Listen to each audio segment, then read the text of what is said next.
ሁላችሁም እንደምታውቁት ትላንትና የኢትዮጵያ እግር ኳስ ፌዴሬሽን ስራ አስፈጻሚ ኮሚቴ ባደረገው አስቸኳይ ስብሰባ ያወጣቸው የውሳኔ አፈጻጸሞች አሉ።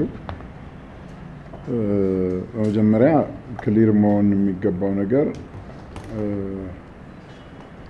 ውሳኔዎቹ በፍትህ አካላት የተወሰኑ ናቸው። መጀመሪያ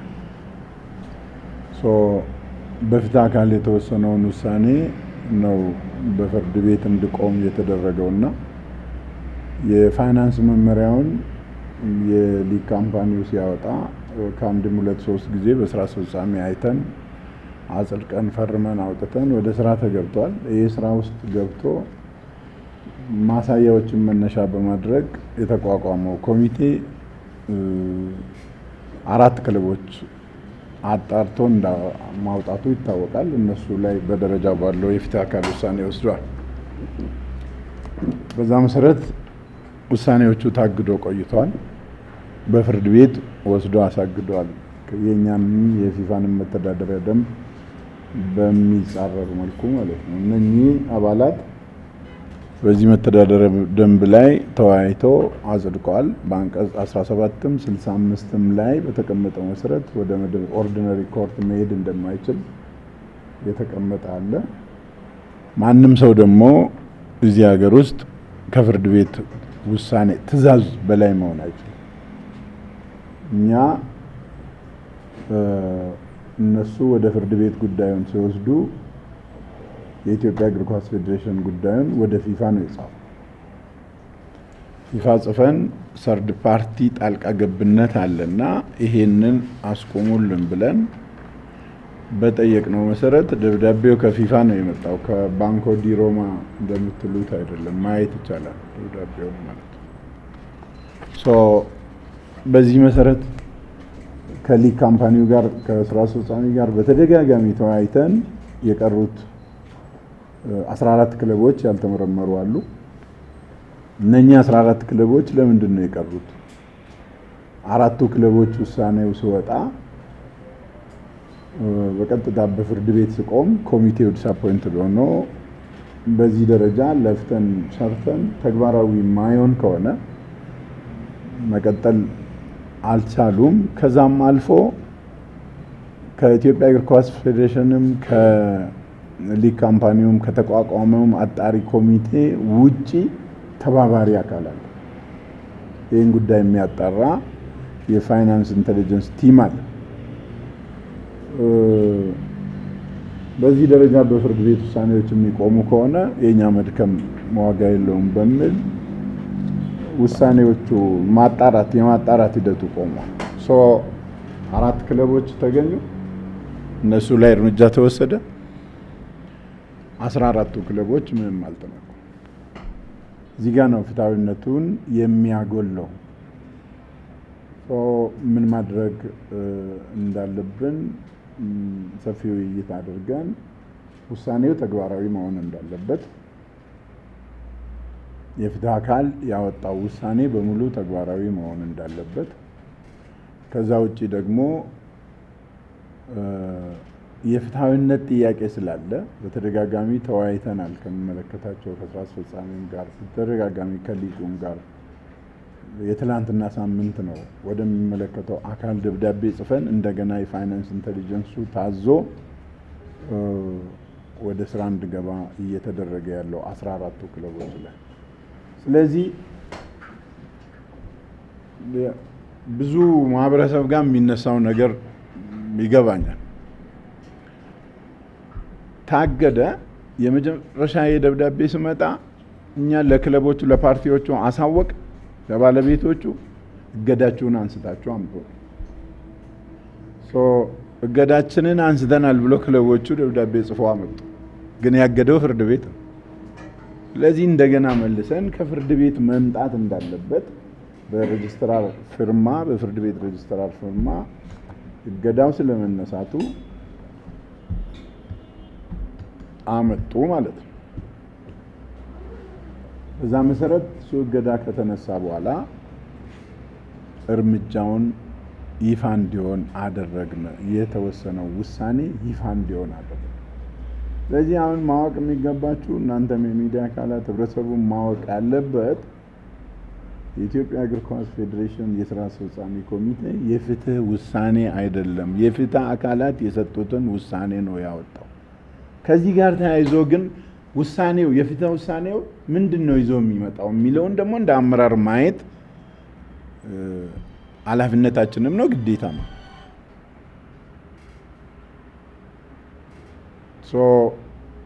አሳግዶ የተጫወቱት በሙሉ ህገወጥ ጨዋታ ነው፣ ፎርፌ ነው የሚሆነው። ይሄ ፎርፌ የሚሆን ከሆነ በእነኚህ ክለቦች ላይ የኢፍታዊነትን ነው የሚያመጣው። ነገ እነኚህን ክለቦች ሬሊጌት አድርገን ነገ ደግሞ ተመርምሮ ከሚገኙት 14ቱ ሌቦች ቢኖሩ ምንድነው የሚደረገው? ነው አንተ በስተት ነው የወረድከውና አንተ ተመለስ፣ ካንተ በላይ ህገወጥ ስራ ይሰራልና አንተ ደግሞ ሂድ የሚል ኢንዱስትሪውን ጥንቅጡን የሚያወጣ ነገር ነው። ከዚህ አንግል ነው የታየው። እንዳንዶቻችሁ እንደምትሉት ሶሪ እሰማለሁ እኔ ሶሻል ሚዲያ የሚልኝ ሳፋሪ አስነዋሪ ውሳኔዎች ውሳኔ ናቸው። ነገር ግን ትምህርት ሰጪ መሆን በሚችል መልኩ ደግሞ ኮሜንት ማድረግ አስፈላጊ ነው። መነሻው ይሄ በዚህ አንግል የተወሰነ የሊጉን ቁጥር የመጨመር የመቀነስ ስልጣን ያለው የኢትዮጵያ እግር ኳስ ፌዴሬሽን የስራ አስፈጻሚ ኮሚቴ አባል ኃላፊነቱ የስራ አስፈጻሚው ኃላፊነት ነው። በጉባኤው የተመረጠ የስራ አስፈጻሚ ኮሚቴ ኃላፊነት ያን ባላንስ ሊያደርግ ይችላል። ወደ ኢትዮጵያ ዋንጫ ስንመጣ ለምንድነው ከዛ በፊት ያልነገራችሁ? ለምንድነው የዘገየው? እንደዚህ አይነት ነገሮች እንደው ይመላለሳሉ። ፖዚቲቭሊ የሰው አእምሮ ውስጥ ነው ክሊር መሆን ስላለበት ማለት በእግድ ስር የነበረ ስራ ነው። በዛም ሰዓት የሚሰራ የነበረው በፍርድ ቤት ትዕዛዝ እግድ ስር የነበረ ስራ ነው የነበረው። ያንዳንዳችሁ እዚህ ያላችሁ የምታደርገውን ነገር በፍርድ ቤት የሚያሳግድ አካል ካለ ታቆማለህ። ከህግ በላይ ማንም ስለሆነ ማለት ነው። ያስከምነሳ የመጠበቅ ግዴታ ነው የነበረበት። ስለዚህ ኢትዮጵያ ዋንጫ ለምንድነው ወደ የሊጉ ስራ ወደ ኢትዮጵያ ዋንጫ የኢትዮጵያ ዋንጫ ወደ ሊጉ ለምን ይሄዳል የሚሉ ጅምብር የሚፈጥሩ ሀሳቦች አሉ። በዚህ ሀገር ውስጥ ያለውን እግር ኳስ በበላይነት የሚመራው የኢትዮጵያ እግር ኳስ ፌዴሬሽን የኢትዮጵያን ዋንጫ የውድድር ደንብ አይታችሁ ከሆነ ሊጉ ላይ የሊግ ውድድሩ ላይ ቀያየ ተጫዋች ኢትዮጵያ ዋንጫ ላይ አይሰለፍም። ኢትዮጵያ ዋንጫ ላይ እንደዚሁ ካርድ ያየ ተጫዋች ወደ ሊግ ውድድሩ ይሄዳል። ይሄ ደንብ ላይ በትክክል ቁጭ ያለ ነው። በዚህ ምክንያት ሁለቱን መነጣጠል አስፈላጊ አይደለም። ያ ነው እንትኑ ሄዶ ወደ ታች ሲዳማ የተጫወታቸው ውድድሮች ለምን ፎርፌ አይሆኑም? አስቡ። የውድድር አመቱ መዘጋቱ ያለው ተጫዋች ኮንትራት ጨርሶ ቶታሊ ወደ ኋላ የሚመልስ ሂደት ስለሆነ በዚህ ደረጃ ያለውን ውሳኔ ኦፍ ኮርስ ውሳኔው አፈጻጸሙ ነው የወጣው። አታጫውት የተባልከውን ልጅ ካጫወት ልጁ ተገቢ አይደለም ማለት። ስለዚህ ይሄ የሚያሳየው ምንድነው? በእግር ኳሳዊ ውሳኔዎች ውስጥ የሶስተኛ ወገን ጣልቃ ገብነት ምንም ቦታ እንደሌለው ሁሉም ሰው አስምሮ ማወቅ መቻል አለበት። እዚህ ላይ በግልጽ አንቀጽ 65 ላይ በፌዴሬሽኑ መተዳደሪያ ደንብ ላይ በግልጽ ተቀምጧል። በፊፋ መተዳደሪያ ደንብ ላይ ተቀምጧል። ይሄን መተዳደሪያ ደንብ ስንከልስ ከፊፋ ከገቨርናንስ ቦዲ ባለሙያ ተመድቦልን ለአንድ አመት ያህል ነው አብረን የሰራ። ስለዚህ የሚወራረስ ነው። ለዚህ ነው ፊፋ የራሱንም መተዳደሪያ ደንብ አንቀጽ 1401 ጠቅሶ የፌዴሬሽኑንም አንቀጽ 65 ጠቅሶ የጻፈው።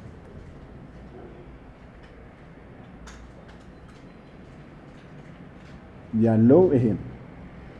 ሄዱና ሄዳችሁ 10ኛ ላይ አበላሻችሁ ውሳኔያችሁ አይደለም። ይሄ የዛኛው ውሳኔ ቢያንስ የፍትሃዊነትን ለመከታተል ፍትህን ሁሉም ጋር እንዲኖር ለማድረግ ሁለተኛ እነኚህ 14ቱ ክለቦች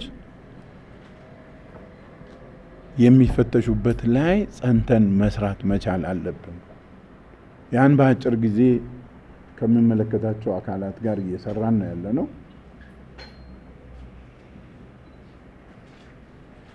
በዛን ሰዓት የሚገባውን ቅጣት ይወስዳሉ። ልዩነቱ እነኚህ በፍርድ ቤት አሳግደው ስለተጫወቱ ተቀነሰ። የሚመጡት ደግሞ ስታገዱ ወደ ፍርድ ቤት መሄድ እንደማያዋጣ ስላወቁ የተጣለውን ገንዘብና እገዳ ብቻ ነው የሚቀጡት። አይታችኋል ልዩነቱ። ስለዚህ እዚህ ጋር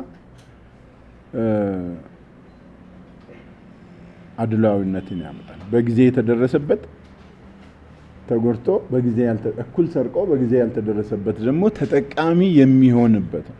ይህን ደንብ ህግ ራሳቸው ክለቦች ናቸው ያወጡ። ራሳቸው ቃለ ጉባኤ ይዞ ተፈራርሞ ነው ያወጡ። ፌዴሬሽኑ ስራ አስፈጻሚ ከአንድ ሁለት ሶስት ጊዜ ከነኚህ ሊግ ካምፓኒ ጋር ተነጋግረን መስተካከል የሚገባውን ኢቭን አሁንም ቢሆን ደግሞ ህግ ወደፊትም መስተካከል የሚገባቸው ነገሮች አሉ፣ ፖይንቶች አሉ። እሱንም እየተሰራ ነው፣ እነሱ እየሰሩ ነው ያለው፣ የምናየው ነው። ስለዚህ ውሳኔዎቹ የተሰጡት የወጡት በዚህ አግባብ ነው። አንዱን ክለብ ለመጥቀም አዳማን ለመጥቀም የትግራይ ክልል ክለቦችን ለመጥቀም የተወሰነባቸው አራቱን መከላከያን፣ ሐዋሳን፣ ስዳማን አንዱን ለመጉዳት አንዱን ለመጥቀም የተደረገ ውሳኔ አይደለም። ኦፍ ኮርስ ውሳኔው መጀመሪያ መውጣቱን ሰው ለምን ራሱን ይደብቃል? ለምን ማወቅ አይፈልግም? ጀነራሊ የተነሱ በጣም ማብራሪያ የሚፈልጉ ብዙ ጥያቄዎች አሉ። በአጠቃላይ ግን በመግቢያ ላይ ያነሳዋቸውን በአግባቡ ልብ ከማለት የሚነሳ ነው ብዬ አስባለሁ። በእገዳ ስር የነበረን ነገር ለምን ተግባራዊ ያላደረጋችሁም የሚል ጥያቄ ነው የሚነሳው። ስለዚህ መጀመሪያ ወንድሜ የጠየቀው ትክክል ነው። የፋይናንስ ኮሚቴው በቅርብ እንዲከታተሉ ካለው አምቢሽስ ነው የተነሳው። ማስተካከያዎችን እንወስዳለን፣ እየታረመ ነው። ሂዶ አሰራሩ የሚያሳየው ይሄ ስለሆነ ማለት ነው። እና በዛ ላይ የተወያየን ነው ከነሱ ጋርም እንደ ግብዓት የምንወስደው የጀመርነው ነገርም ስላለ ማለት ነው። ፌዴሬሽኑን ከማሳወቅ ጋር በችኮላ የወጣን ነው። የዲሲፕሊን ኮሚቴ ውሳኔ በጽህፈት ቤቱ ኃላፊ ተፈርሞ ይወጣል ይላል ደንባችን። ስለዚህ ያን ማስተካከያ ተደርጓል ከዛ በኋላ ከወጣ በኋላ ራሱ ማለት። ስለዚህ በጣም ትክክለኛ እይታ ነው የሚሆነው። ሁሉም ክለቦች ምን ያህል ንጹህ እንደሆኑ ሲመረመሩ ነው የምናውቀው። እኔ አላውቅም ዛሬ ላይ ለምንድን ነው አንድ ላይ ያልጠበቃችሁት፣ አንድ ላይ ጠብቃችሁ ውሳኔ ያልተሰጠው የሚል ነገር ሌላ ይህን ነገር የሚያጣራ የተቋቋመው ኮሚቴ ብቻ አይደለም። ፋይናንስ ደህንነትን የሚጠብቅ ሌላ አካል አለ፣ ትብብር የምንጠይቀው። ለዚህ ጉዳዮቹ በፍርድ ቤት ሲቆሙ እነኚህ እጃቸውን ሰበሰቡ። በዚህ ምክንያት ነው ይቆም። ብዙዎቻችሁ በዚህ ዙሪያ የምታነሱት ጥያቄ አንስቻለሁ መጀመሪያ። አሁን ከሚመለከታቸው አካል ጋር በአግባቡ ተነጋግረን መጀመሪያም በፈቃደኝነት ነው ገብቶ የጀመሩት ያኛውም አካል የፋይናንስ ደህንነቱ ራሱ። ከዛ በኋላ የፍርድ ቤት ጣልቃ ገብነት ከመጣኛ ለምን እንሰራለን የሚል ነው የመጣው። ያን ደግሞ ወደሚመለከተው ክለቦቹ እኮ ሄደው ሲከሱ እኛ ወደ ከፍተኛ ፍርድ ቤት እኮ ይግባኝ ማለት ሂደቱ ስለማያዋጣን ነው ወደ ፊፋ የጻፈው፣ መስመሩ ትክክል ስላልሆነ ማለት ነው። ስለዚህ የፍርድ ቤት ውሳኔን እስከሚያነሱ ድረስ ደግሞ መጠበቅ ግዴታ ነው። ብዙዎቹ በዚህ ዙሪያ ስለሚመላለሱ ማለት ነው። ጥፋተኛ ከሆኑ ይቀጣሉ። የፋይናንስ ስርዓቱ የክለቦቹ በክለቦቹ ወጥቶ በሊጉ ወጥቶ በእኛ የጸደቀው በተገኘበት ሰዓት እርምጃ ይወሰድበታል ይላል። ስለዚህ ለዚህ ነው በተገኙበት ሰዓት እርምጃ ተወሰደ። እነኚህ ደግሞ በዚህ ውድድር ዓመት ውስጥ የሚያመጣው ለውጥ ስላለ ነው።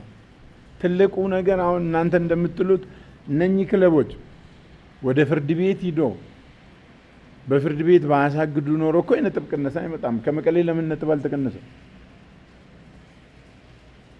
ከተቀጡት 4ቱ ክለቦች ብቸኛውን ሕግና ስርዓቱን ተከትሎ ወደ ካስ ያመለከተው መቀሌ ከነማ ነው። ለዚህ ለምንድን ነው ያልተቀነሰው? ከሱ የነጥብ ቅነሳም የይግባኝ ሰሚ ኮሚቴም ሆነ የዲሲፕሊን ኮሚቴ ስላላስተላለፈ ማለት ነው። አሁን ያንጠሳችሁ ተጫዋች አጫውታችኋል ነው የታየው። በዚህ አንግል ነው ይህንን ማየት ያስፈልጋል። በተደረሰባቸው እርምጃ ይወስዳሉ። ነገር ግን ደግሞ በዚሁ ዓመት ውስጥ ተጣርቶ ማለቅ ሲገባው ያንዱን መርምረ አንዱን የምትተውበት ምንም ምክንያት የለም። ሶ ኤግዞስቲቭሊ እሱን እንሄድበታለን። እንዳነሳችሁት ማጣራቱ ያልቀጠለበትንም በዚህ የመለስኩ ይመስለኛል። በ4 ወሩ ውስጥ በምን በሌላ ሶስተኛ ወገን እጅ የነበረው ከዛ ሲገኝ በተመሳሳይ በዚህ ውድድር በሚመጣው ውድድር ዓመትም ቢሆን ቢገኝባቸው ተጫዋቹን አቁሞ በተመሳሳይ ስራ ካሰለፉ ፎርፌ ነው የሚሆነው። አለዛ የገንዘብ ቅጣቱ ያስቀመጡት የገንዘብ ቅጣት ይቀጥላል። ኦፍ ኮርስ እንደነገርኳችሁ የሚስተካከሉ ደንቡ እንደገና የሚታይ ነገር ጀምሮታል። መዘንጋትም ደግሞ የለባችሁም። ለመጀመሪያ ጊዜ የወጣ ደንብ ነው። ብዙ እንደዚህ ጥርት ብሎ በአንድ ጊዜ ላይ ወጣ ይችላል። በሂደት በስራ ውስጥ እየታረመ ነው የሚሄደው። ተስማምተው ያወጡት ነገር ቢሆንም የራሱ ደግሞ ክፍተት ይኖረዋል። ያን ያስተካከሉ መሄድ ያስፈልጋል።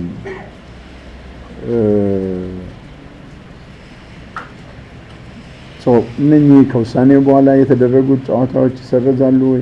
ኦልሬዲ እኮ ከውሳኔው በኋላ የተደረጉ ጨዋታዎች ናቸው የተሰረዙት። ስላጫወቱ አታጫወቱ፣ ልጁን አታስገባ ተብሎ ስላሉ ነው። እሱን ነው የተረጎመው።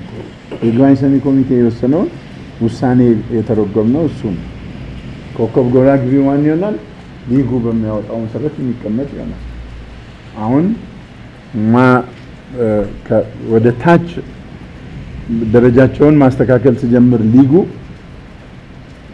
በዛ መሰረት የሚያስቀምጥ ይሆናል። በፎርፌ ተሸናፊ የሆነውን ቡድን መቼም ኮከብ ጎል አግቢ ይሆናል ብሎ አያስቀምጥም። ያ የሊጉ ስራ ነው የሚሆነው።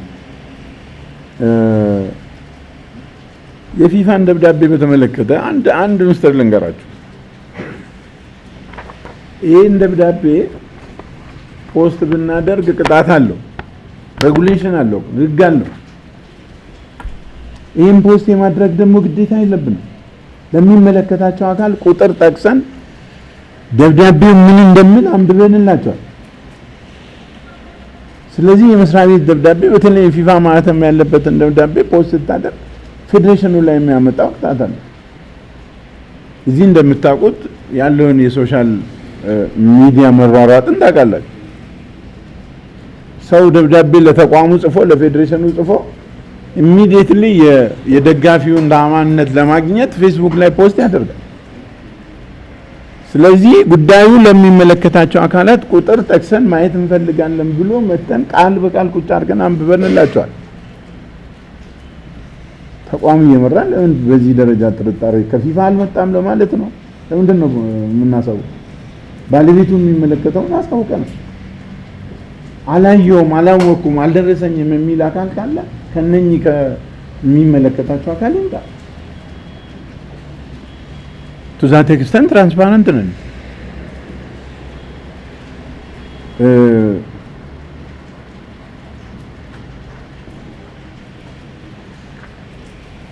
ዋንጫዎቹ በአንድ አመት ውስጥ 2 ቦታ የረገጡበት ጥፋተኛ ክለብ ስለሆነ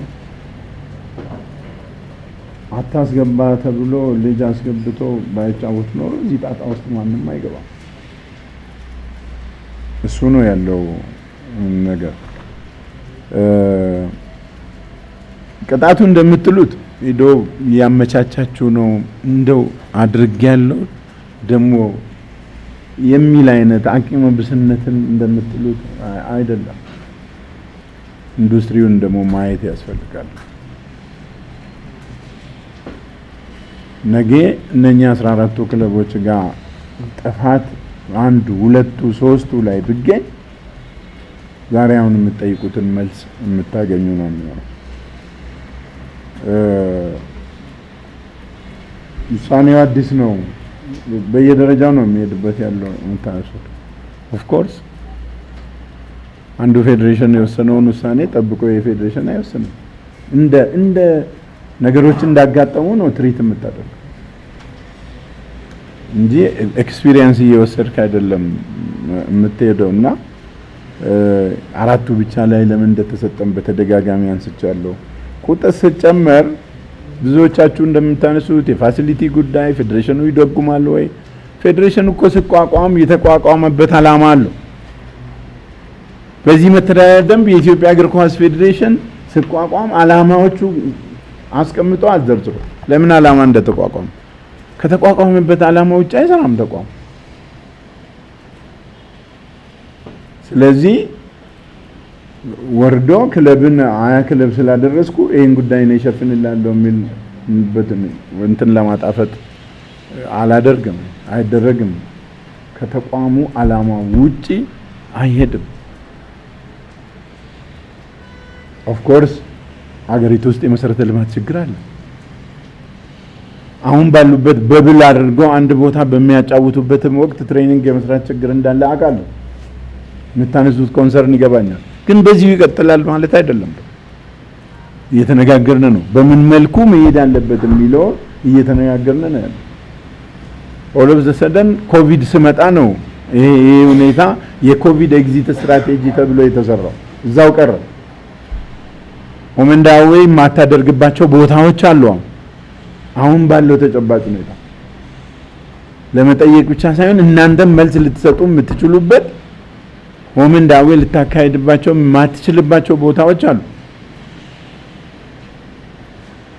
ስለዚህ ይህንን ከሊጉ ጋር ተነጋግረን መብት ያገኛል። ለምሳሌ በኢትዮጵያ በስራ አስፈጻሚ ኮሚቴው አሁን ታች ባሉ ሊጎች ላይ ተወሰነው የአንድ ቦታ መቀመጡ ይቀራል።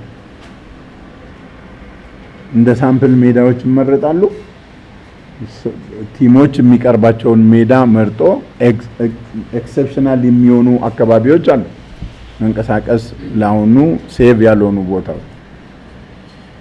ነገር ግን በዛ ደረጃ ኦሜንዳዌ ከቤታቸው ተመላልሶ የሚጫወቱበትን ሁኔታ እያመቻቸን ያለው ሰው የኛውን ኤክስፒሪየንስ ወደ ሊጉም አምጥቶ እንዲያዩ የተደረገ ነው እና ያለውን ይሄን ነው ክለቦቹ ጥፋተኛ እንደሆኑ ማመን አለማመን ሳይመረመሩ እንዴት ጥፋተኛ ናቸው ብዬ አነሳለሁ። ለዚህ ነው መታየት አለባቸው። ጉዳዩ የሚመለከታቸው አካላት ጋር እየሰራን ነው። ከኮሚሽነር ጀነራሉ ከፌደራል ፖሊስ የድጋፍ ደብዳቤዎች ተሰጥተውናል። የፋይናንስ ደህንነቱ ድርሻውን እንደሚወጣ አረጋግጦልናል። ስለዚህ ያ ሲቀጥል ይህ ተጣራ መልስ የሚያገኝ ነው የሚሆነው። በቀጣይ ወደ 22 እነኚህ እንትኖች የግል ስሜት ባይሆኑ መልካም። አሁን የሚወሰነው ውሳኔ በዚሁ አይነት ይቀጥላል የሚል ውሳኔ አይደለም ያስቀመጠው ተቋም።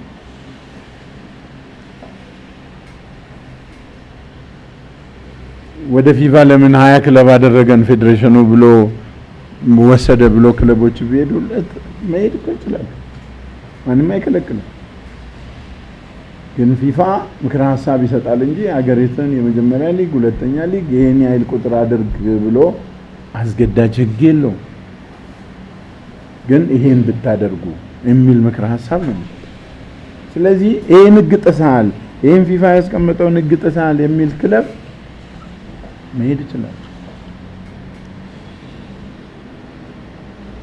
ገንዘብ ካልመለሱ ህጉ ተግባራዊ ይሆናል። በህጉ ላይ የተቀመጡት ነገሮች ተግባራዊ እንዲያደርጉ ይላል በአጠቃላይ ጠቅል የተጻፈው ማለት ነው። ስለዚህ ብርን ካልመለሱ ተግባራዊ ይሆናል። ኦፍ ኮርስ ወደ ተጫዋች የሄደበት አግባብ እንዴት መሆን አለበት ወደፊት እሱም የሚታይ ነው። አሁን ግን የወጣው ህግ ተግባራዊ ነው የሚሆነው። እውነት ነው መመሪያው ገንዘብ ላይ ብዙውን ሞሮፍ ወደ ገንዘብ ያም ስለሆነ ነው እነሱ ተሳስተው ወደ ፍርድ ቤትም ይሄዱ። ሞሮፍ አሁን የነጥብ የምን ውሳኔዎችን ይዞ መጥቶ ቢሆን ኖሮ ይሄን ነጥብ መልስ ብሎ ፍርድ ቤት አይወስንም። ስለዚህ ያ ጀኒውሊ አሁን እነኚህ የተነሱ ነገሮች ለማስተካከያ የሚጠቅሙን እኛም የጀመርናቸው ነገሮች ነው። ኦፍ ኮርስ እግር ኳሳዊ የቢዝነስ ውሳኔ አይደለም የወሰነው።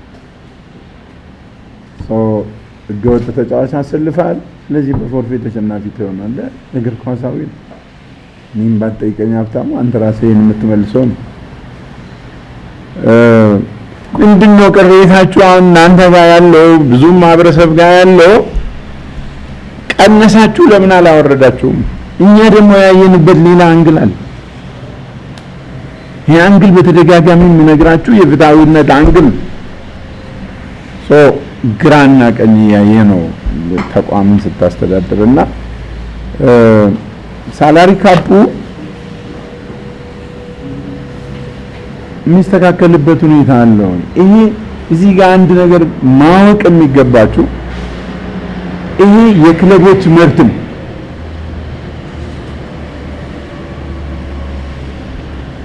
ክለቦች እንደ መብት ህግ ይሁንልን ብሎ ካመጡና እኛ ካጠበቅን ግን ህጉን እንከታተላለን። ከዚህ በፊትም ብዙዎቻችሁ ስታነሱ 50,000 ብር ፌዴሬሽኑ ቢሾፍቱ ላይ ወስነው ውድቅ ሆነበት።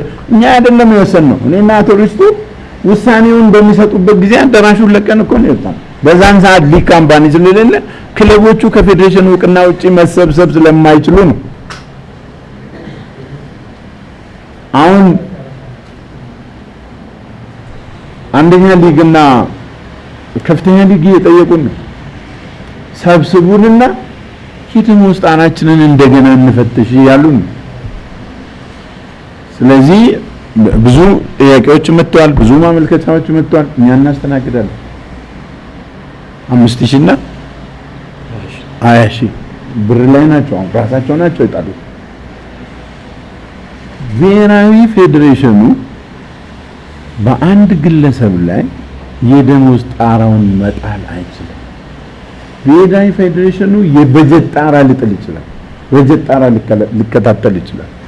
በጀት ይሄ ነው። ይሄንን እነሱ የማየት መብት ነው ያላቸውና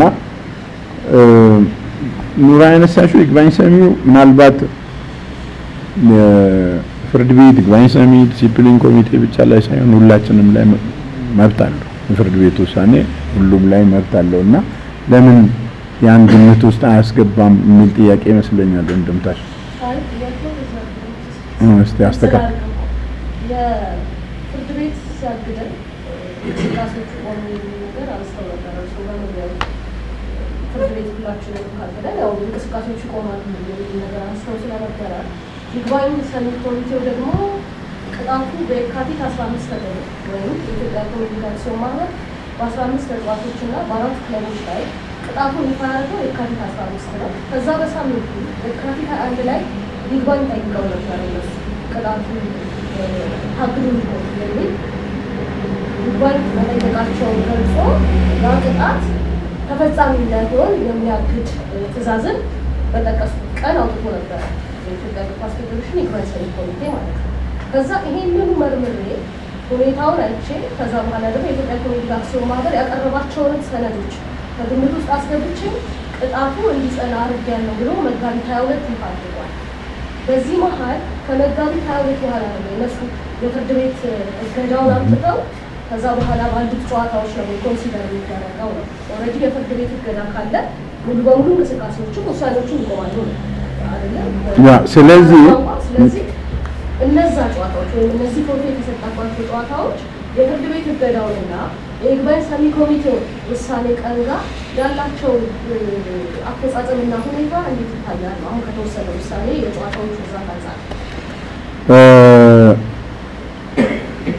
ተግባራዊ እንዲያደርጉ የይግባኝ ሰሚ ኮሚቴ ውሳኔ ከወሰነበት ጀምሮ ከመጫወታቸው በፊት አሳግዷል። ስለዚህ ያን ነው ተግባራዊ እያደረግን ያለነው። ያን ጥያቄ አሁን በዚህ ደረጃ ከሆነ ማለት ይግባኝ ሰሚ ወሰነ፣ እነሱ ይግባኛሉ። ይግባኝ ካሉ በኋላ መስመሩን ትቶ ይግባኝ ሰሚ ውሳኔ ሲወሰን ወደ ፍርድ ቤት ነው ሄዱ። ስለዚህ ፍርድ ቤትን ይሁንታ ካገኙ በኋላ ልጆቹን አሰልፎ መጫወት ጀመሩ። ያን ጨዋታ ነው ትኩረት ሰጠን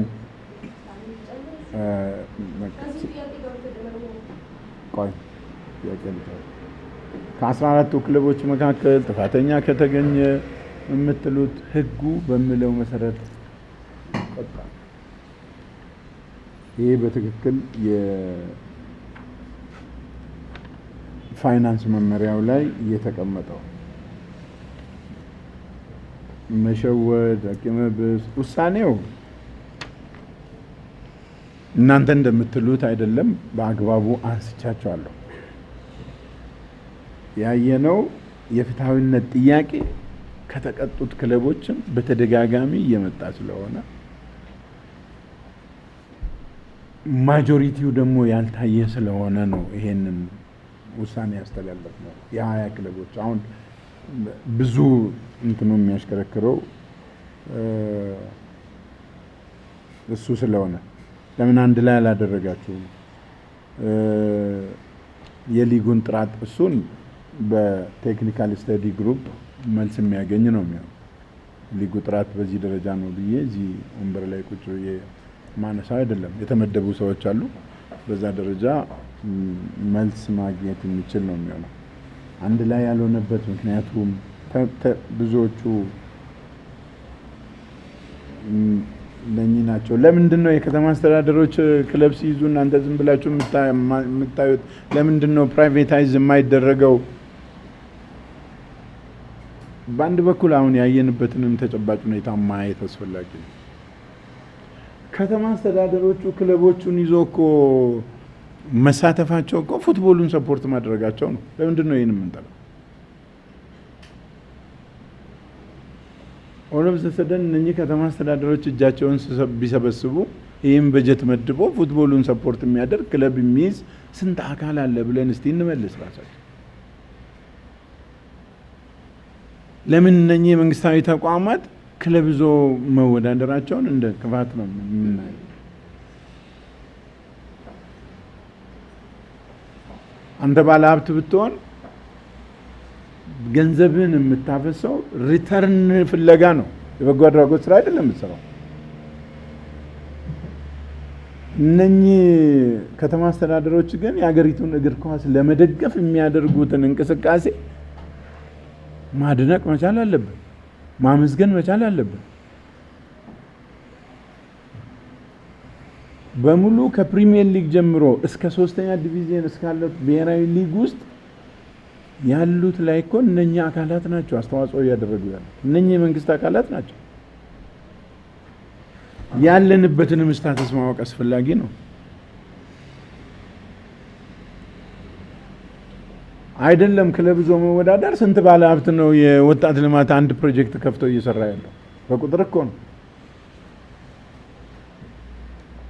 ስለዚህ የኢትዮጵያ እግር ኳስ ፌዴሬሽን ማንዴቱ ነው እናንተ የመንግስት አካል ስለሆናችሁ አትያዙ፣ ከዛ በባለ ሀብቶች መመራት አለበት የሚል አቅጣጫ አይሰጥም።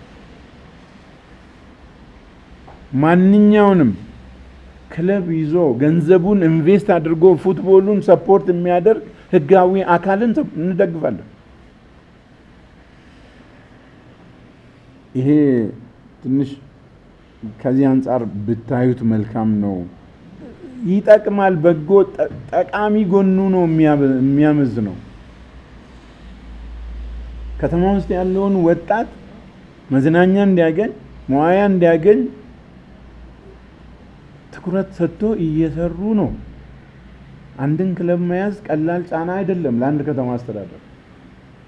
ከሚሰበስቡት ታክስ ከሚሰሩት ሌላ መሰረተ ልማት ጎን ስፖርቱ ያገባኛል ብሎ ነው እየሰሩ ያሉት። ይህን መደገፍ ይህን ማበረታታት ያስፈልጋል።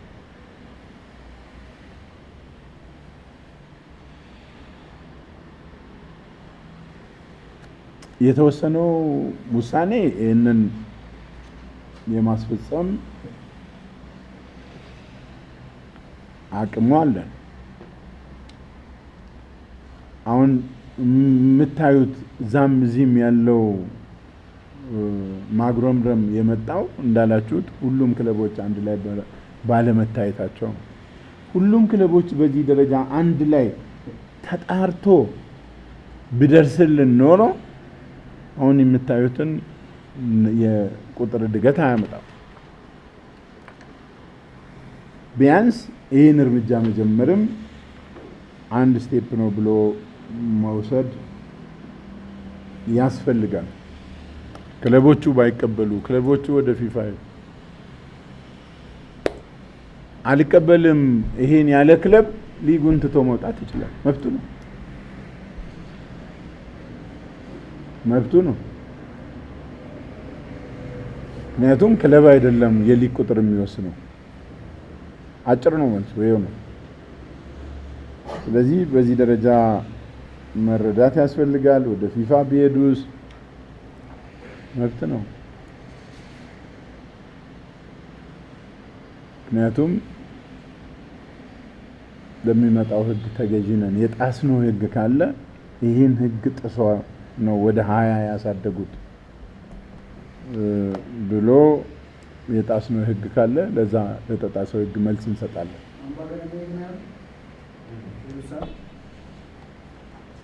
ልጨርስ። ስለ ክለቦቹ መብት ነው እየነገርኩ ያለው። መሳተፍ አልፈልግም ያለ ክለብ አሁንም ደግሜ ነው የምነግርህ መውጣት ይችላል። ከዛ ውጪ ግን መብቴን አስከብራለሁ። የኢትዮጵያ እግር ኳስ ፌዴሬሽን በድሎኛል ካለ እኛንም ገቨርን የሚያደርግ ኮርት ኦፍ አርቢትሬሽን አለ፣ ገቨርናንስ ቦዲ አለ። ይሄ የአስተዳደር ጉዳይ ስለሆነ ወደ ገቨርናንስ ቦዲው ማመልከት ይችላል።